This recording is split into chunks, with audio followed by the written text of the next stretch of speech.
नमस्कार मित्रांनो, या क्षणाची सर्वात मोठी बातमी। भाजपच्या राष्ट्रीय सचिव पंकजा मुंडे ठाकरे गटात जाणार तर राज्याच्या राजकारणात होणार सर्वात मोठा राजकीय भूकंप। काय आहे आजचा स्पेशल रिपोर्ट व सविस्तर बातमी जाणून घेण्याच्या अगोदर तुम्ही जर आमचं राष्ट्रप्रथम या चॅनलला अजूनही सबस्क्राइब केलं नसेल तर सबस्क्राइब करा, बेल आयकॉन प्रेस करा, जेणेकरून आमचे असेच नवनवीन व्हिडिओ व राजकीय घडामोडी सर्वप्रथम तुम्हाला या चॅनलवर बघायला मिळतील। मित्रांनो, राज्याच्या राजकारणामध्ये सर्वात मोठा राजकीय भूकंप होण्याची शक्यता राजकीय वर्तुळात वर्तवली आहे। भाजपच्या राष्ट्रीय सचिव पंकजा मुंडे ठाकरे गटाच्या वाटेवर असल्याचे बोलले जाते, तर खरं तर पंकजा मुंडे यांनी भारतीय जनता पार्टी सोडण्याचा विचार अनेक दिवसापासून केला होता। तर तुम्ही कोणत्या पक्षात जाणार असा विचार केल्याच्या नंतर पंकजा मुंडे यांनी उत्तर देण्यास टाळाटाळ केली होती। मागील राज्यसभा निवडणुकीमध्ये डावलल्यानंतर त्याचबरोबर विधानसभा निवडणुकीमध्ये त्यांचेच बंधू असणाऱ्या धनंजय मुंडे यांच्याकडून पंकजा मुंडे यांचा पराभव झाल्याच्या नंतर त्यांनी आपल्या पराभवाचे खापर भारतीय जनता पार्टीच्या नेत्यावरती फोडल्याचा त्यांनी आरोप केला होता। तर माझ्या पराभवाला विरोधक नाही की विरोधकाचं काम करतात, तर माझ्या पराभवाला माझाच पक्ष जबाबदार आहे, असा जबाबदारीपूर्वक विधान पंकजा मुंडे यांनी विधानसभा निवडणुकीतील पराभवानंतर केलं होतं। तर माझ्या वडिलांच्या संघर्षाची पक्षाला जाणीव नाही असा सुद्धा त्या बोलून गेल्या होत्या। तर त्यानंतर राज्यसभा निवडणुकीमध्ये सुद्धा त्यांना संधी दिली नव्हती, त्यामुळे त्यांनी नाराजी व्यक्त केली होती। तर या लोकसभा निवडणुकीमध्ये पंकजा मुंडे यांना प्रीतम मुंडे या विद्यमान खासदारांना डावलून पंकजा मुंडे यांना लोकसभेच्या रिंगणामध्ये उतरण्याची संधी भारतीय जनता पार्टीने दिली होती।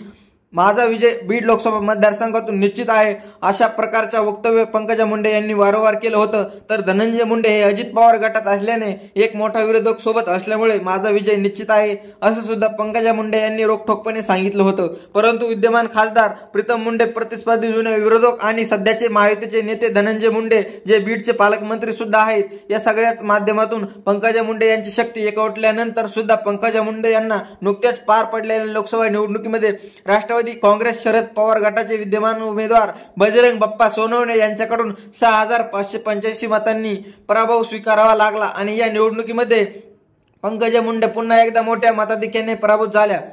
पंकजा मुंडे म्हणाल्या, माझ्या नशिबी पराभवाचं आहे की काय, तर माझा पराभव का झाला त्याची कारणे मी शोधणार आहे, जनतेने दिलेला कौल मला मान्य आहे, अशा प्रकारे पंकजा मुंडे यांनी नाराजी व्यक्त केली। तर त्याचबरोबर माझा पक्ष मला संपवण्याचं षडयंत्र रचतोय असं सुद्धा अनेक वेळा त्या बोलल्या, तर मला आता काहीतरी पर्याय नवा शोधावा लागेल असं वक्तव्य पंकजा मुंडे यांनी केलं। तर पंकजा मुंडे व उद्धव ठाकरे यांची गुप्त भेट झाल्याची चर्चा सुद्धा कानावर येते व वारंवार या ठिकाणी उद्धव ठाकरे यांनी पंकजा मुंडे माझी बहीण असल्याचे वक्तव्य केलं होतं। तर पंकजा मुंडे यासारख्या बहिणीला मी अडचणीच्या काळामध्ये मदतीला धावून येईल, साथ देईल असं सुद्धा उद्धव ठाकरे यांनी बोललं होतं। तर उद्धव ठाकरे माझे भाऊ आहे असं वक्तव्य पंकजा मुंडे यांच्या माध्यमातून सुद्धा अनेक वेळा करण्यात आलं होतं। त्याच वक्तव्याला दोजोरा देत पंकजा मुंडे उद्धव ठाकरे नावाच्या भावाच्या शिवसेना उद्धव बाळासाहेब ठाकरे या पक्षात सामील होणार का असा प्रश्न अनेकांनी विचारला। त्यातच आता पंकजा मुंडे सुद्धा म्हणाल्या की मी काही दिवस यावर बोलणार नाही। तर पंकजा मुंडे यांची भारतीय जनता पार्टीकडूनच पंकजा मुंडे यांचा पराभव करण्यासाठी षडयंत्र रचलाय असा डाव सुद्धा अनेक वेळा बोलला जातोय।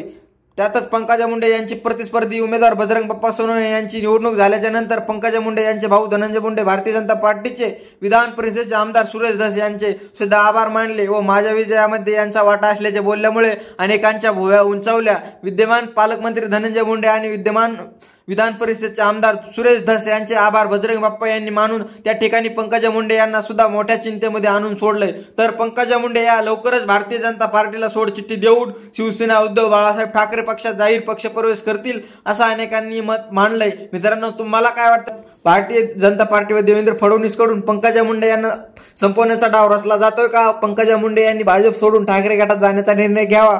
याबाबत आपलं मत आणि प्रतिक्रिया नक्कीच कमेंट बॉक्समध्ये व्यक्त करा।